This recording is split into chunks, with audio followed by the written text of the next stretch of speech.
하나님 말씀을 우리 같이 보겠습니다. 로마서 13장 11절로 14절이 되겠습니다. 말씀을 읽도록 하겠습니다. 시작. 또한 너희가 이 시기를 알거니와 자다가 깰 때가 벌써 되었으니 이는 이제 우리의 구원이 처음 믿을 때보다 가까웠음이라. 밤이 깊고 낮이 가까웠으니 그러므로 우리가 어둠의 일을 벗고 빛의 갑옷을 입자. 낮에와 같이 단정히 행하고 방탕하거나 술 취하지 말며 음란하거나 호색하지 말며 다투거나 시기하지 말고 오직 주 예수 그리스도로 옷 입고 정욕을 위하여 육신의 일을 도모하지 말라. 아멘. 우리는 지금 신자의 시간에 대해서 지금 함께 공부하고 있습니다. 약간의 복습을 해보면 신자의 시간의 의미란 이 크로노스의 시간 속에서 이 카이로스의 시간을 경험하는 것이다. 제가 그렇게 말씀을 드렸습니다.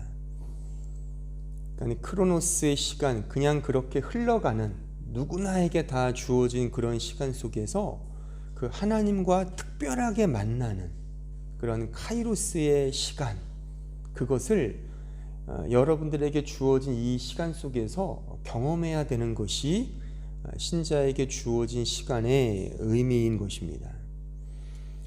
그리고 하나님은 그런 특별한 카이로스의 시간의 만남을 위해서 유한한 우리 인간에게 맞추어서 어떤 장치들을 허락해 주셨습니다.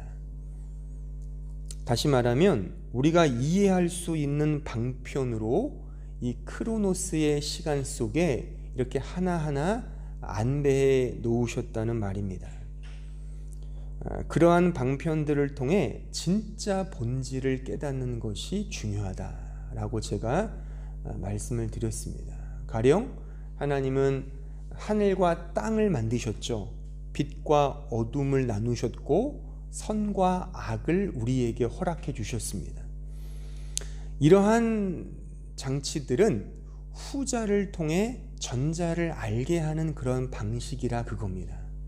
그러니까 땅을 통해 하늘을 알고 어둠을 통해 빛을 알고 악을 통해 선을 아는 그런 방식을 통해 결국 종국의 궁극적인 본질인 예수 그리스도를 만나고 알게 한다는 겁니다.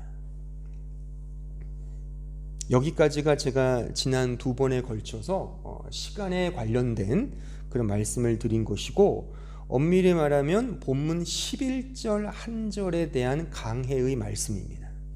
오늘은 이러한 사실들을 기초로 하여 이제 시간에, 우리에게 주어진 시간 속에 채워야 할 그 내용들에 대해서 특히 13절의 말씀을 중심으로 하여 하나님 말씀을 제가 증거하려고 합니다.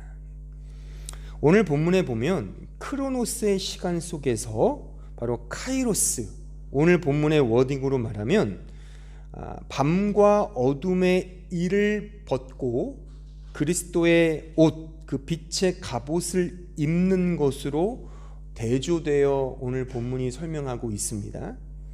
그러니까 부정적인 내용과 긍정적인 내용이 이렇게 교차하여 진술되고 있는데, 바로 밤의 옷을 벗는 것이 제대로 잘 벗으면 빛의 갑옷을 입게 된다는 그런 의미인 것입니다.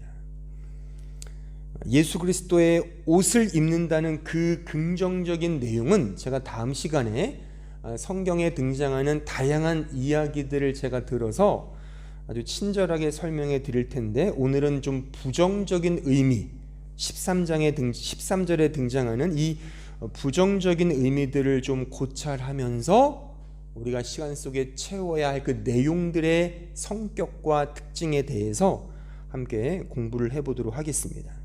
다시 13절을 좀 보시면, 낮에와 같이 단정히 행하고 방탕하거나 술 취하지 말며 음란하거나 호색하지 말며 다투거나 시기하지 말고 오직 주 예수 그리스도로 옷 입고 정욕을 위하여 육신의 일을 도모하지 말라. 그러니까 이게 소위 수미상관처럼 단정히 행한다는 게 지금 이 본문에 의하면 예수 그리스도로 옷 입는 것을 의미하는 거예요.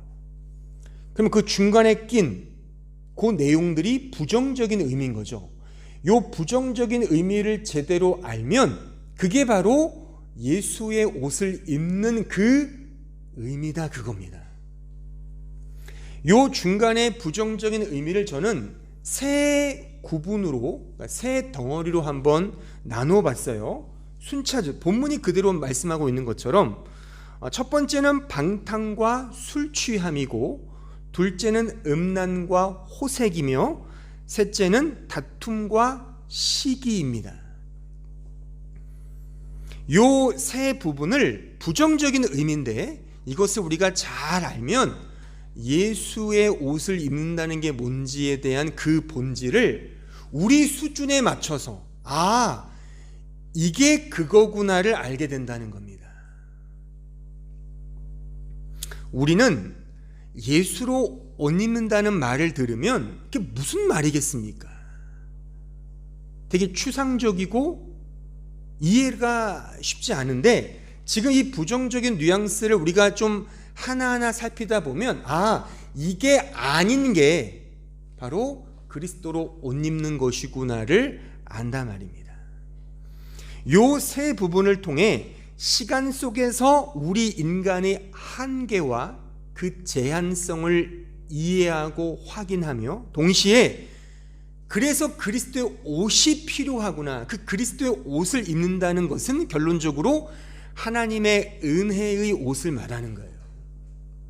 그래서 하나님의 은혜의 절대성을 깨닫게 된다는 겁니다.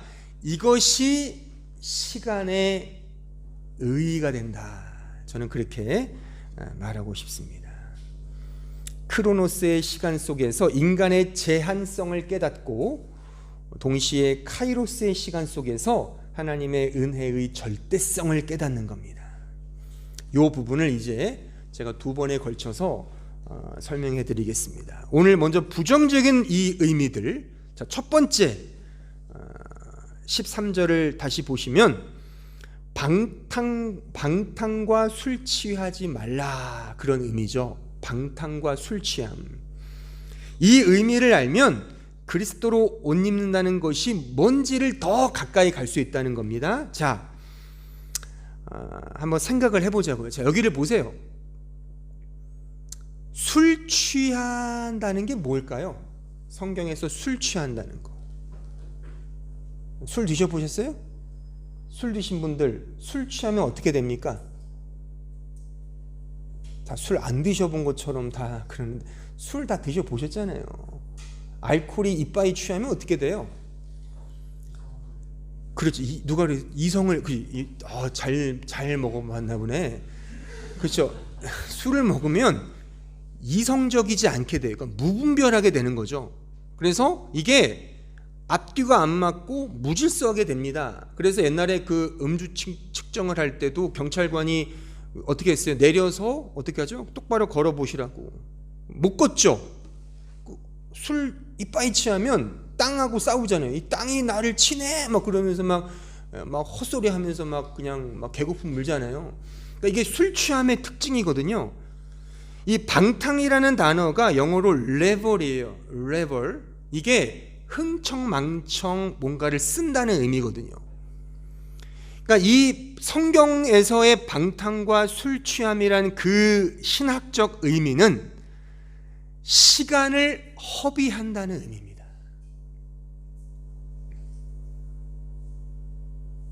흥청망청 허비한다는 것이 술 취한다, 방탕한다는 의미예요. 이렇게 하지 말라는 겁니다. 그럼 보세요. 한번 잘 생각을 해보자고요. 이거를 그냥 일반 세상적인 개념으로 흥청망청 허비하지 말라고 하면, 그러면 아무 일도 안 하고 백수처럼 그냥 허송세월 보내는 게 허비하는 거구나, 그렇게 우리는 이렇게 일견 생각을 하거나, 어딘가에 그냥 죽치고서 죽돌이처럼, 우리 학창시절 그런 적 있잖아요.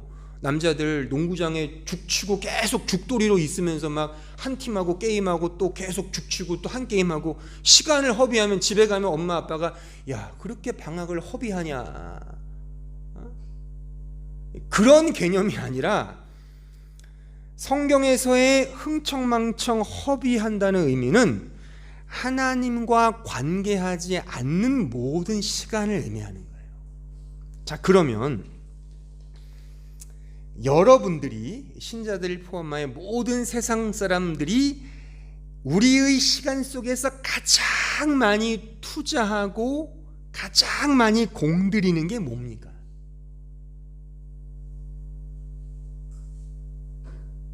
돈이죠. 다 돈 벌기 위해 열심히 공부하고 열심히 일하잖아요. 근데 성경적으로 좀 냉혹하게 평하면 그게 허비하는 거라는 거예요. 물론 그 돈을 통해 하나님과 관계를 잘 맺으면 그게 허비하는 것은 아니겠으나, 솔직히 가슴에 손을 얹고 생각을 해보세요. 하나님과 관계를 가지고 돈을 버십니까? 혹은 인간관계 중요하잖아요. 거기에 우리는 굉장히 공을 들이잖아요. 근데 그 인간관계를 통해 소위 믿음을 더 승화시키고, 오늘 찬양 불렀듯이 복음을 전하기 위하여 뭔가 복음의 전달자로 막 작은 자로서 섬긴다면 that's okay인데, 사실 그러냐고요.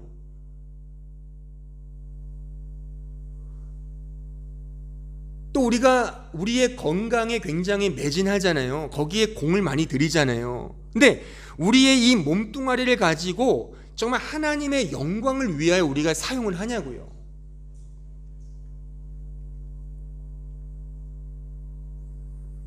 거의 대부분 제가 지난 시간에 표현했던 그 프로이트의 그 리비도, 자기 애적 상승 욕구를 충족하기 위해 우리 이런 모든 것들을 다 공을 들여서 투자한단 말입니다.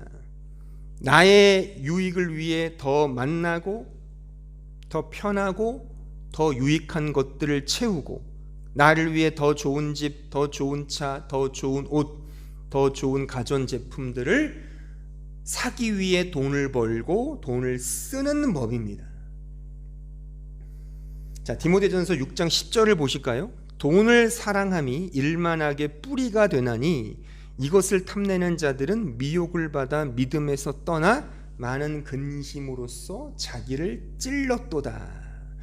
여기에 돈이라는 이 표현을 그냥 문자 그대로 이해할 수도 있고, 혹은 좀 더 본질적인 의미의 인간의 욕망과 그 리비도에 관련된 그런 욕구로 이해할 수도 있겠으나, 어쨌든 간에 여러분들이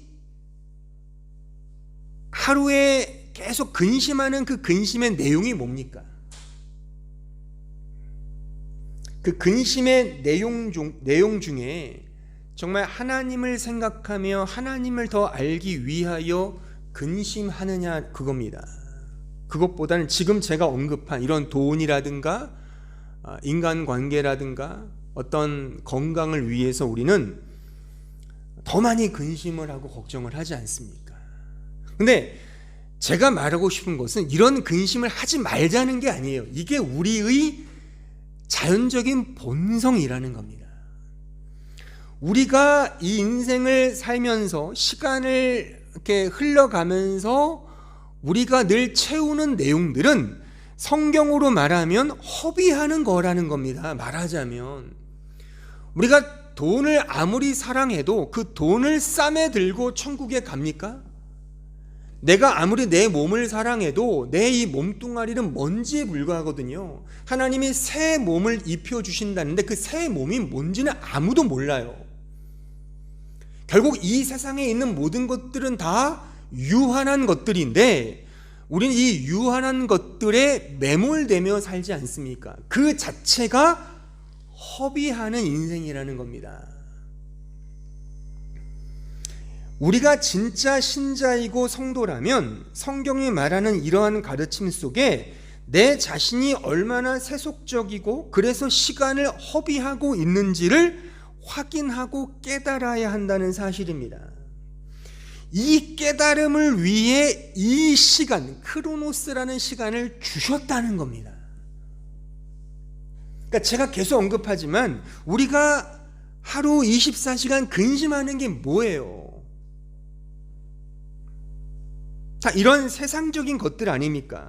그것을 통해 말하자면 우리는 우리 입장에서 허비하지 않는다고 생각을 하지만 성경의 이 논리로 말하면 그 자체가 허비하는 인생이라는 거예요. 근데 그 허비하는 게 나쁘다 좋다가 아니라 나는 정말 시간을 허비하고 있구나를 깨달으면 그게 된다는 겁니다. 저의 설교의 핵심은. 저도 설교를 하는 목사지만 언제나 이 눈에 보이는 세상적인 것 때문에 늘 걱정하고 근심하고 염려해요. 그래서 뭘 깨닫느냐? 나도 어쩔 수가 없이 늘 허비하고 있구나를 깨달으면 된다는 거예요. 쉽지 않습니까? 제가 이번에 한국에 갔잖아요. 제가 이 교만한 얘기를 하나 하면 저에겐 좀 예언의 은사가 있는가 봐요.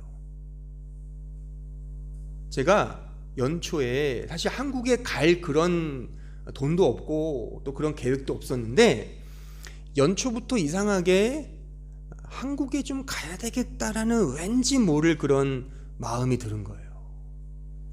부모님과 통화를 하고 장모님과 통화를 하면 할수록 가야 되겠다. 그래서 그래 간 거예요.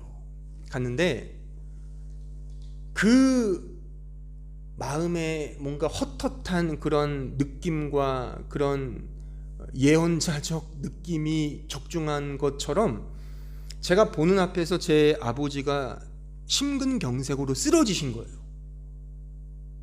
제가 그래서 막 심폐소생술을 하고 거의 심장이 멈췄는데 15분이 지나면 뇌가 훼손되거든요. 119 불러서 감사하게도 15분 만에 심장이 다시 살아나서 응급 중환자실에 거의 입원해 계셨습니다. 그러니까 저는 한국에서 이것만 했어요. 간병하고 부모님과 함께 시간을 보내고. 그때 제가 그렇게도 소위 설교 때 혐오했던 기복적인 기도를 제가 했어요. 하나님, 이렇게 가는 건 허망하지 않습니까? 살려주십시오. 기도했어요. 한 번만. 저희 형도 미국에서 왔어요. 와서 히스기야가 그 생명 연장했듯이 하나님 그 말씀을 막 하나님께 들이대면서 하나님 좀 고쳐주세요. 깨어나게 해주세요. 일단 심장은 뛰었지만 계속 정신이 돌아오지 않은 거예요.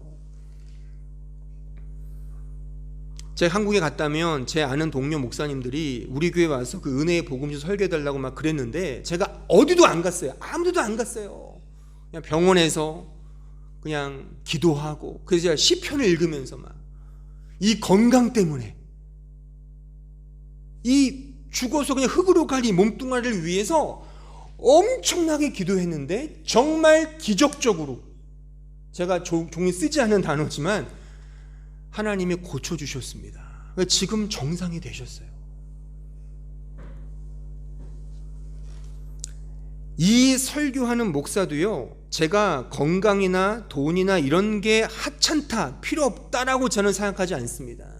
정말 중요합니다. 제가 직접 당해보니까 제가 이번에 가서 한 가지 해온 게 있어요. 뭐 한 줄 아세요? 건강검진 받고 왔어요. 혹시 나도 병 있는 거 아니야?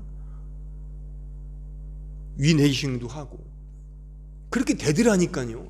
나도 건강해야지. 큰일 날 뻔했다. 큰일 나면 안 되지. 이게 혹시 유전되면 어떡하지? 뭐 그런 아주 야비한 생각을 하면서 저도 건강검진 받고 왔어요. 봤는데 심혈관이 제 나이보다 10년이 젊답니다. 얼마나 기분이 좋은지. 할렐루야입니까? 아주 건강하다고. 그래서 제가 괜히 기분이 좋아요. 이게 평상시에 운동을 하고 산책을 많이 한 덕분인가? 그래서 우리 아내한테도 당신도 해봐. 당신이 어떤 나이가 될지 하면 궁금해서 물론 짝수 홀수마다 건강검진 하잖아요. 공짜. 그거 하고 온 거예요. 어쨌든 그러니까 제가 이렇게 말하는 이유는 저도 건강에 굉장히 염려를 한다는 저의 아주 간교한, 제가 설교는 무슨 건강 뭐 하나님의 영적인 거 복음이 최고라고 하지만 저도 결국 이 세상에 썩어질 몸뚱아리를 위해서 허비하더라 그겁니다. 그러니까 제가 말하는 건 이런 것들을 통해 우리가 깨달아야 되는 것은 뭐냐면, 나도 별 수 없는 자구나. 여러분들이 24시간 1년 12달 계속 시간을 들여 투자하는 게 뭐냐고요. 내가 하나님 말씀을 듣는데 이번 설교 때 조금 지루해서 몇 초를 놓쳤네. 아이고 난 역시 집중력이 약해. 그것 때문에 고민하십니까? 설교를 그렇게 지루하게 하니까 내가 졸지라고 탓하죠. 그것 때문에 걱정, 근심, 하나님을 더 알기 위해 근심하시냐고요. 집값이 떨어지거나 주식이 폭락하거나 뭔가 물질적인 썩어져 갈 것들이 좀 뭔가 안 되면 걱정, 근심하잖아요. 이게 우리의 본성이라니까요. 신자 역시도요. 그러니까 이거를 우리는 정직히 받아들이자는 게 제 설교의 서론적 선언인 겁니다. 이게 방탕과 술 취하지 말라의 이 말씀 속에서 우리에게 자꾸만 들이대는 하나님의 선전포고인 겁니다. 아니 로마서 전체가 그 얘기잖아요. 하나님의 진노가 너희들에게 임했다 이겁니다. 우리에게 전쟁을 선포하시는 하나님의 냉엄한 심판의 칼날인 겁니다. 그것이 불신자들에게만 해당된다고 생각하면 오산, 우리도 그 수준 아닙니까? 그것을 통해 나는 정말 제한적이고 한계 있는 죄인 중에 괴수 맞구나. 하나님의 은혜의 절대성만이 요구되구나로 가면 그게 복음이라는 겁니다. 두 번째 내용 13절 계속 보시면 음란하거나 호색하지 말라 이겁니다. 음란, 호색. 음란은 말 그대로 이 음란이죠. 다 아시죠? 호색이라는 것은 이 섹슈얼리티라는 단어예요. 이 섹슈얼리티, 즉 육체적 정욕을 의미하는 겁니다. 성경에서 말하는 음란과 간음과 이런 정욕은 뭘 의미하냐면 한결같이 두 마음을 품는 것을 의미해요. 이것을 헬라어 용어로 말하면 죄된 욕망, 욕망의 뜻인 에피뚜미아라는 단어를 씁니다. 에피뚜미아. 그러니까 두 마음, 그러니까 내 자신의 원래 얼굴을 가리고 거기에 가면을 냅다 쓰는 것, 그러니까 되게 외식적인 것, 이것이 바로 에피뚜미아, 음란과 호색인 겁니다. 그러니까 가면을 쓰는 거죠. 자신의 진짜 민낯을 가리는 것, 이게 에피뚜미아, 정욕, 욕망이라는 겁니다. 육체를 가진 인간은 시간 속에서 이런 육체적 에피뚜미아를 가집니다. 육체적으로 말해도 맞고요, 영적으로 말해도 맞아요. 남성이든 여성이든 우리는 모두 어떤 이성에 대한 음란과 욕망을 갖습니다. 예수님의 말씀을 빌리면 간음이라는 것은 다만 음란한 생각을 해도 간음죄라고 예수님은 말씀하셨어요. 그러니까 우리는 사실 다 음란과 간음죄를 범하고 사는 겁니다. 그 흔하게 어떤 좋아하는 연예인이 있다면 그것도 사실 음란한 겁니다. 제가 이렇게까지 노골적으로 말하는 이유는 우리 모두는 이런 에피뚜미아에서 자유로울 수 없다는 것을 저는 말하고 싶은 겁니다. 자, 야고보서 1장 14절을 보십시오. 오직 각 사람이 시험을 받는 것은 자기 욕심에 끌려 미혹됨이니 욕심, 이 욕심이 에피뚜미아예요. 욕심이 잉태한 즉 죄를 낳고 죄가 장성한 즉 사망을 낳는다. 이 욕심, 욕망, 에피뚜미아. 근데 요 에피뚜미아가 결국 사망을 낳는데 요 14절 15절의 이 문맥의 시작이 이렇게 시작합니다. 1장 6절 보세요. 오직 믿음으로 구하고 조금도 의심하지 말라. 의심하는 자는 마치 바람에 밀려 요동하는 바다 물결 같으니 이런 사람은 무엇이든지 주께 얻기를 생각하지 말라. 두 마음을 품어 모든 일에 정함이 없는 자다. 정함이 단정하다는 의미예요. 오늘 본문으로 말하면 다 같은 의미인 거죠. 그러니까 두 마음, 믿음이 없는 것, 에피뚜미아, 자기 자신을 가면으로 가리는 것, 민낯을 가면으로 가리는 것. 왜 가려요? 자기 애의 상승 욕구 때문에 그 리비도, 그것을 향하여 인간은 매진하기 때문에 자신의 진짜 민낯을 숨기고 거기에 덕지덕지 화장을 바르고 가면을 써서 다 흉내를 내더라 그겁니다. 자기 중심적으로 모든 것들을 이해하고 적용하는 것을 가리켜 성경은 음란과 간음, 호색이라고 말한단 말이에요. 심지어 우리 신자 인간은 은혜와 믿음, 예수 그리스도의 복음조차도 리비도로 이해하지 않습니까? 자기 욕망을 위해서 그러한 은혜와 믿음마저도 이용할 수 있는 게 죄된 인간의 욕망이라는 겁니다. 왜 여러분들은 구원받고 싶으십니까? 왜 여러분들은 그렇게 천국을 사모하십니까? 내가 구원받고 내가 천국 가고 싶어서잖아요. 근데 이 표현과 어감 속에는 나라는 주체가 주인공이 되고 그래서 모든 것들을 다 수단화하는 그런 리비도의 내막이 다 숨겨져 있는 것입니다. 자신의 신앙의 욕구를 채우기 위해 종교를 만들고 그렇게 자신을 받들어 섬긴다 하지만 결국 그러니까 보기에는 하나님을 섬긴다고 말은 하지만 자기를 섬기는 실상은 그런 두 마음을 가진 종교적 에피뚜미아일 수 있다는 것입니다. 우리가 진짜 성도이고 신자라면 믿음 생활을 하면 할수록 이런 내 실체를 확인하고 깨닫는 것이어야 옳습니다. 여러분들 우리 자신의 민낯을 낱낱이 드러내며 그래서 오직 하나님의 은혜만이 필요하다는 사실을 고백하는 것입니다. 우리는 종종 기분 탓, 느낌 탓, 이성적으로 고민하고 따져봤다 하지만 결국 그 모든 정황은 다 자기 중심적인 에피뚜미아, 욕망일 수 있음을 우리는 냉혹하게 자신을 보아야 하는 것입니다. 이게 바로 음란과 호색인 겁니다. 에피뚜미아. 이걸 통해 결국 우리는 계속 시간 속에서 이것을 행한다는 사실을 또한 좀 기분 나쁘지만 이 불편한 진리에 직면하게 되는 것이죠. 마지막 세 번째 13절 계속 보시면 다투거나 시기하지 말라. 다투거나 시기하지 말라. 자, 제가 묻겠습니다. 여러분들은 왜 다투고 시기하십니까? 상호간에, 인간 상호간에 서로 다투고 시기하는 근본적 이유는 자기를 자랑하고 싶어서 그런 겁니다. 결국 다투거나 시기하지 말라의 진정한 말은 자기를 자랑하지 말라는 의미이기도 합니다. 자기를 자랑하면 거기에는 필연적으로 시기와 다툼이 유발되게 됩니다. 한번 인간관계를 잘 보세요. 자기를 자랑하는 인간들이 모였잖아요. 그래서 서로 시기한단 말입니다. 너는 이런 학벌이네? 너는 이런 직장이네? 너는 이런 가방을 맸네? 너는 이런 브랜드야?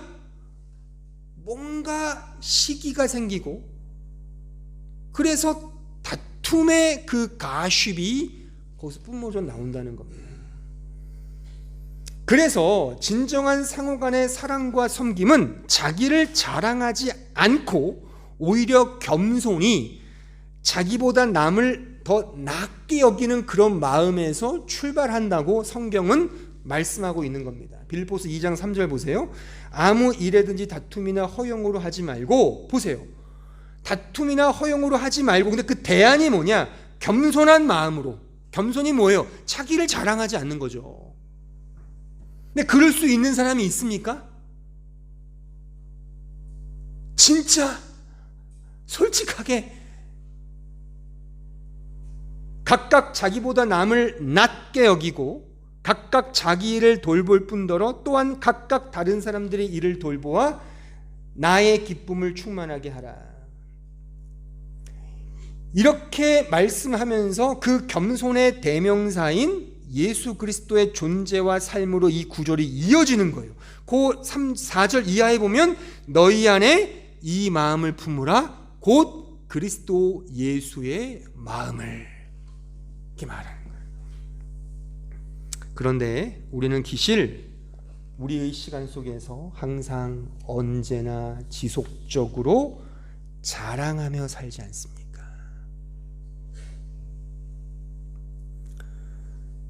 여러분들의 과거의 인생, 현재의 삶, 미래의 인생을 한번 쭉 파노라마처럼 그려보세요. 그 어느 순간에 서로 시기하지 않고 다투지 않았을 때가 있었을까요? 그런 상황이 도출되지 않은 것은 서로 간에 어떤 가면을 쓰고 적절하게 이해관계가 타산이 딱 맞아떨어지니까 안 했을 뿐이지, 결국에는 내가 자랑을 잘 받아주지 않으면 거기에서 시기와 다툼이 유발된단 말입니다. 이것이 이 크로노스의 시간 속에서의 인간의 한계와 제한성이라는 거예요. 그래서 이러한 크로노스에 주어진 도구와 형식 속에서 우리는 이것을 알면 돼요. 뭐냐면 나는 역시 여전히 죄인 맞구나. 내 존재의 한계와 제한성을 확인하면 되는 거예요. 그래서 은혜가 절대적으로 필요하구나를 알면 되는 거예요. 이러한 저의 진술에 가장 적합한 하나의 사례를 좀 들어보면, 기독교 역사상 가장 위대한 신학자로 칭송받는 한 사람을 소개하고자 합니다. 그 사람은 제가 여러 번 설교 때 언급했던 그 사람인데 바로 성 아우구스티누스라는 사람이에요. 영어식 표현으로 어거스틴이라는 사람인데, 이 사람의 인생은 매우 드라마틱하고 말하자면 롤러코스터와 같은 신앙의 인생을 살았습니다. 회심 전에 이 아우구스티누스는 말 그대로 개차반의 인생을 살았어요.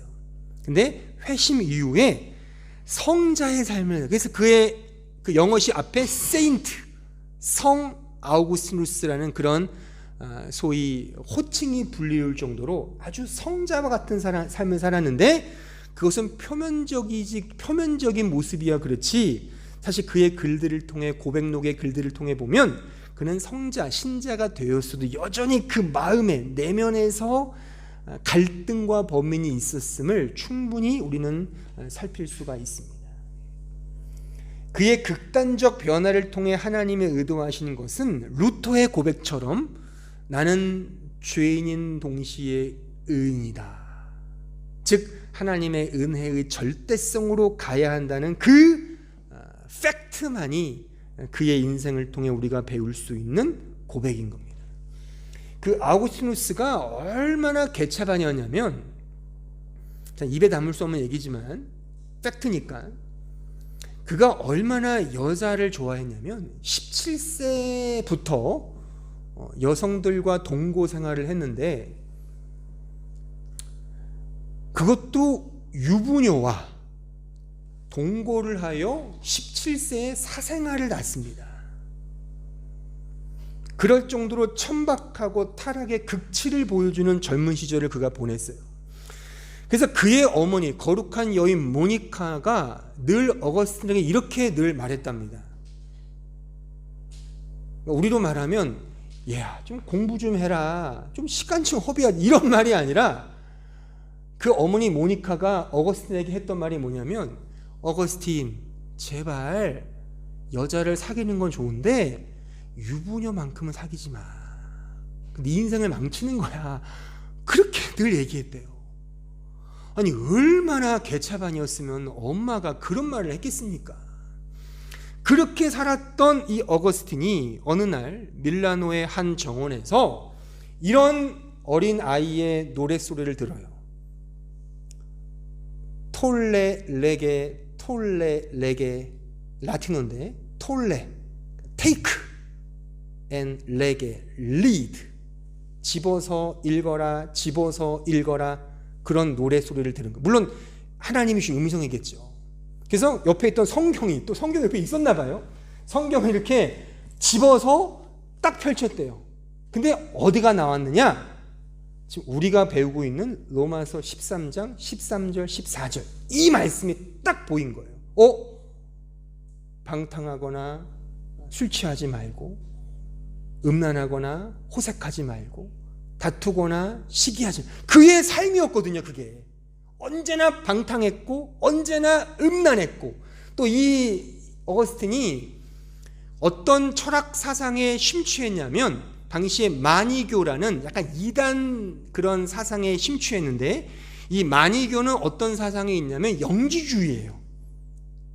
영지주의는 매우, 그 당시도 지금도 마찬가지지만 매우 고등한 지적 어떤 진리를 추구하는 종교거든요. 그래서 매우 지성적인, 매우 지적인 것, 그래서 무식한 것들은 다 그냥 싸잡아 비판하는, 매우 교만하고, 그래서 언제나 날카로운 칼처럼 무식하거나 말씀을 깨닫지 못하는 자들에 대해 엄청나게 비판을 가하는, 시기하고 질투하고 다툼을 일삼는 그런 사람이었습니다. 그런 사람이었습니다.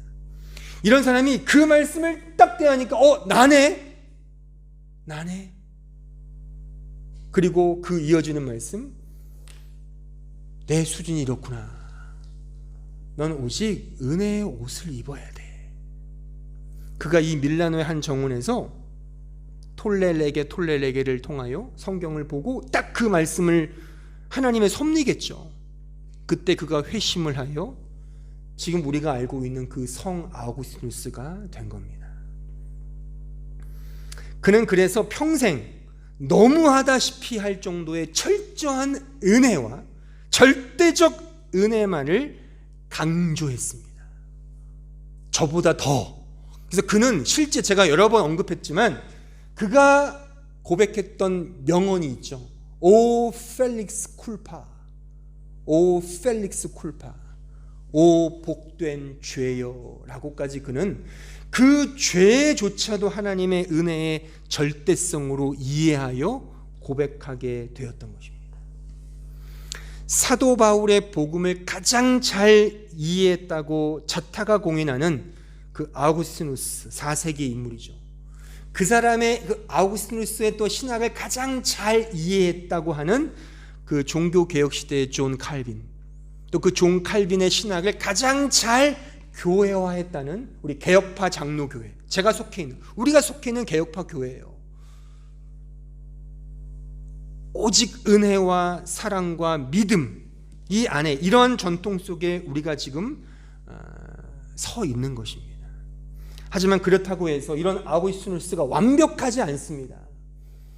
은혜만을 강조했지만 그 시대의 상황에 맞춰서 또한 여전히 은혜가 아닌 그런 언급을 한 적도 많아요. 예를 들면 세례를 너무 강조한 나머지 유아 세례를 받지 않는 아이들은 다 지옥 간다, 그렇게 그가 말했어요.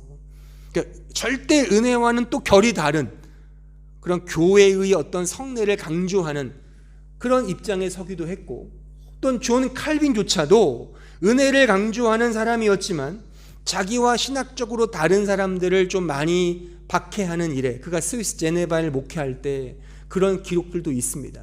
우리가 아는 그 세르베투스도 화형을 시켰잖아요. 물론 그가 직접 시킨 건 아니지만 그러한 불명예를 안고 있는 것도 사실입니다.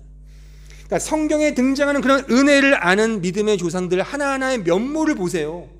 아브라함, 그 외의 믿음의 조상들, 그들이 사실 지금의 눈높이로 보면 전혀 어울리지 않는 그러한 부끄럽고 죄 많은 일들을 너무나 많이 행했지 않습니까? 예수님의 직접적 조상이라고 알려진 그 유다는 말하기도 부끄러운 자기 며느리와 관계를 맺고 자식을 낳았잖아요. 무슨 콩가루 집안도 아니고 뭐예요? 이게 성경의 족보에 올라와 있는 사람들이잖아요. 그 기생 라합, 족보에 올라온 여인, 그 라합은 두 정탐꾼을 숨겨줬잖아요. 그걸 지금 우리로 말하면 뭐예요? 자기 민족을 배반하고 팔아넘긴 매국노예요, 매국노. 그런 사람이 예수의 족보에 올라와 있다는 사실이에요. 부끄러운 역사죠. 근데 그런 것들이 왜 성경은 가감없이 올릴까요? 오히려 더 많아요, 그런 내용들이. 훨씬 더 많죠. 아니, 모든 성경을 다 그렇게 수놓고 있습니다. 무엇을 의미하는 겁니까? 하나님의 전적인 은혜의 필연성을 말하고 있는 겁니다. 우리는 이 크로노스의 시간 속에서 이런 모습들이 고발되고 확인되어 온전히 카이로스의 은혜만을 바라게 되는 것입니다. 크로노스의 시간 속에서 우리는 여지없이 우리 자신만을 자랑하며 사랑하며 살아가는 자로 고발되지 않습니까? 우리는 언제나 두 마음으로 리비도, 자기애의 상승 욕구로 살아가지 않습니까? 나를 위하는 모든 것들을 도구와 수단화, 목적화하여 허비하며 살지 않습니까? 이것이 우리의 과거 모습이었고 신자가 된 현재의 모습이잖아요. 앞으로의 동일한 모습이기도 하지 않습니까? 그런데 놀라운 사실은 이런 우리의 모습 그대로 속에 하나님이 은혜로 들어온다는 사실이에요. 이게 복음입니다. 그래서 굿 뉴스인 거예요. 하나님은 우리를 그냥 그대로의 모습을 받아주십니다. 은혜로 그냥 여겨주신단 말이죠. 로기조마이의 은혜 아닙니까? 여겨주시는 거예요. 엄밀히 말하면 우리를 변화시키는 게 아닙니다. 내 안에 여전히 죄가 있고 더러움이 있고 탐욕이 있고 에피토미아가 있고 방탕과 정욕과 음란과 호색과 다툼과 시기가 있잖아요. 근데 그것을 그냥 에피칼립토 덮어주신단 말입니다. 그래서 성경이 옷을 입혀준다는 이 표현이 엄청 많은 거예요. 이 표현을 제가 다음 주에 여러 이야기를 통해 설명해 드릴 텐데, 성경은 그래서 이런 덮어주심에, 여겨주심에 그냥 그대로 받아주시는 은혜의 역사인 겁니다. 이게 카이로스에서 하나님을 만나는 은혜의 시간인 거예요. 세상의 종교는 보세요. 세상의 모든 종교는 이 카이로스의 얘기를 해요. 거기서도 똑같이 크로노스와 카이로스의 시간대가 있어요. 다른 종교나 철학에서도 나에게 특별한 시간대가 얘기하는데, 그런 세상적 종교와 철학은 그렇게 만나서 나를 변화시키고 나를 바꾸고, 그래서 내가 어떤 고지를 점령하는 식으로 올라가고 성숙되는 것으로 설명하는데, 성경은 그게 아니라 말입니다. 그게 아니라 이런 로기조마의 에피칼립토, 하나님에게 덮어주시는 은혜, 나를 그냥 그대로 받아주시는 은혜, 그의 무한한 사랑. 우리가 할 것은 내 모습 그대로 그냥 주님께 가면 돼요. 그냥 화장빨 해서 가는 게 아니라 뭔가 나를 치장해서 잘 보이기 위해서 기쁨조가 되기 위해 가는 게 아니라 내 모습 그대로 주님 아시지요? 저 이런 꼬라진 거 아시잖아요. 주님, 저는 안 됩니다. 근데 주님은 그냥 받아주신대요. 그래, 그냥 와. 그 안에 진정한 자유와 행복이 있지 않나요? 그래서 이것을 가리켜 성경은 복이라고 하는 거예요. 이게 복이라고 하는 겁니다.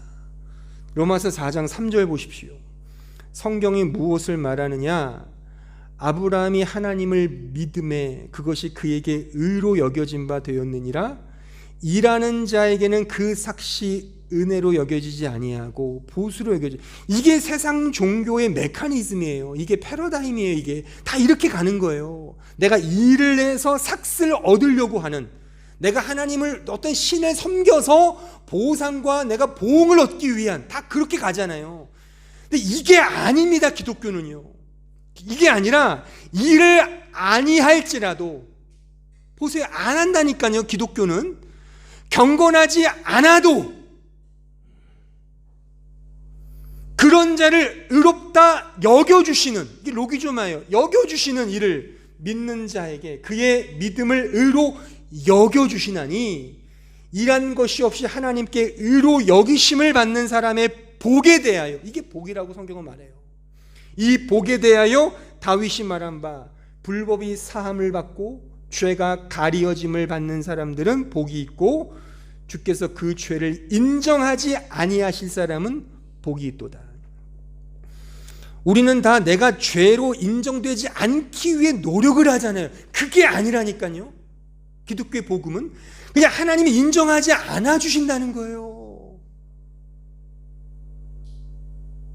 이게 은혜의 복인 겁니다. 그러니까 우리가 유일하게 이 시간 속에서 해야 될, 아주 본질적으로 할 것은 이걸 알면 되는 거예요. 여러분들이 그래서 열심히 해보십시오. 안 하자는 거 아니에요. 근데 우리가 지금 확인했듯이 우리가 방탕하지 않게, 호색하지 않게, 음란하지 않게, 다투지 않게, 시기하지 않게 한번 살아보세요. 진짜 돈을 사랑하지 않게 살아보시라니까요. 진짜 이렇게 살아보는 사람은 이런 고백이 나올 수밖에 없어요. 어거스틴의 고백처럼 안 되는구나. 안 해본 사람들이 뭔가 지가 할 수 있다고 생각하는 사람이라니까요. 뒤집어 말하면 진짜 거룩을 추구해 보세요. 진짜 성화를 위해 살아보시라니까요. 안 되는 내 꼬라지를 발견한다니까요. 그럼 그 안에서 뭘 경험하겠습니까? 뭘 희구하고 갈망하겠습니까? 오직 당신의 사랑과 은혜밖에 없군요를 알면 된다는 거예요. 이게 복음이라는 겁니다. 그래서 성경이 자꾸만 어떤 말씀 속에서 이걸 행해라, 이걸 행해라고 말하는 이유가 여기 있는 거예요. 율법은 1.1획도 결코 해하지 않을 것이다. 너가 정확히 지켜야 복을 받는다, 구원을 받는다. 그런 말씀이 있거든요. 그럼 좀 묻고 싶어요. 그래요, 1.1획도 지키십니까? 그럼 지키자고요. 진짜 그렇게 지키기 위해 성자처럼 살았던 우리 믿음의 선배들이 한결같이 고백한 게 뭐냐면, 율법으로 안 되는구나, 법으로 안 되는구나. 내가 이 법을 내 육체로 지키려고 하는 게 아니라 이 법을 성령께서 아예 지켜서 내 안에 심어주시는구나. 예레미야의 내 영을 내 마음판에 새겨 넣으겠다, 그런 말씀이 복음으로 주어진 겁니다. 우리는 그걸 가지고 보세요, 주님의 영이 있잖아요, 이거 보세요, 이 옷을 입었어요, 이 옷을 보여드리는 거예요. 단지 그 심판대에 가서 내가 뭔가를 해왔던 뭔가를 꺼내서 나 이거 행했어요, 이거 행했어요, 이거 했어요가 아니라, 나는 아무것도 한 거 없습니다. 단지 그리스도의 옷을 입었어요. 부끄럽지만 이 옷 이거면 되겠어요? 하나님이 그거면 돼. 그거야. 그냥 그 옷만 입으면 돼. 이게 복음인 거예요. 이 사실을 크로노스의 시간 속에서 우리가 이 카이로스의 은혜를 하나하나 채워가는 겁니다.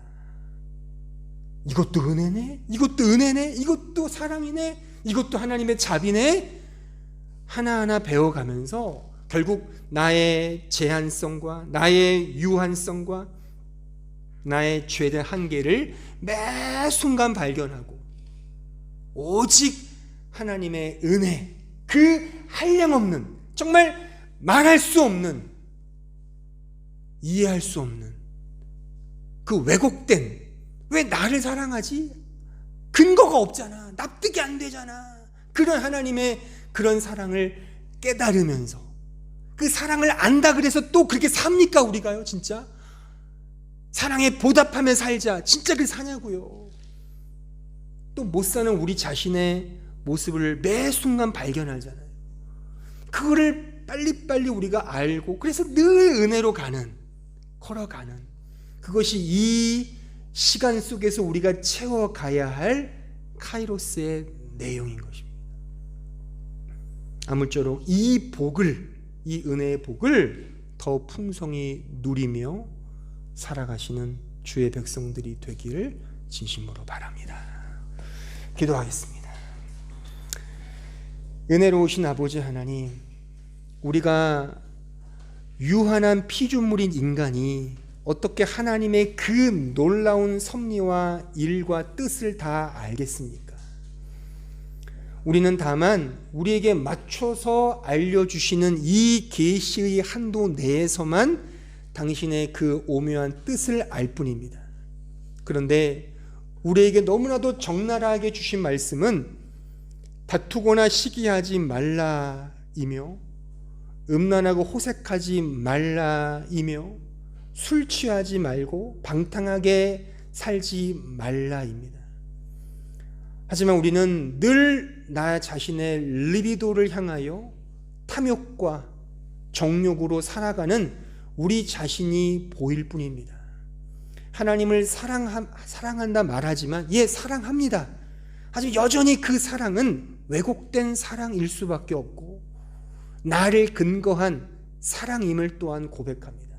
그러기에 우리는 여전히 항상 여지없이 지속적으로 죄인이라는 사실이 고발될 뿐입니다. 이 안에서 다시금 우리는 하나님의 은혜로 가게 하는 그 복을 또한 알게 됩니다. 이것이 복음의 흐름이며 동선임을 오늘 우리에게 주어진 이 말씀의 깨달음을 통해, 이 말씀을 통해 또한 어렴풋이나마 또 알게 됐습니다. 하나님, 저희들의 인생 속에 찾아오는 모든 시간들의 도구들 속에서 정말 하나님의 은혜가 없이는 한순간도 살 수 없음을 고백하며 전적으로, 아니 절대적으로 하나님만을 의지하며 믿음으로만 살아가는 저희들 될 수 있도록 축복해 주시고 인도하여 주시옵소서. 예수님의 이름으로 기도하옵나이다.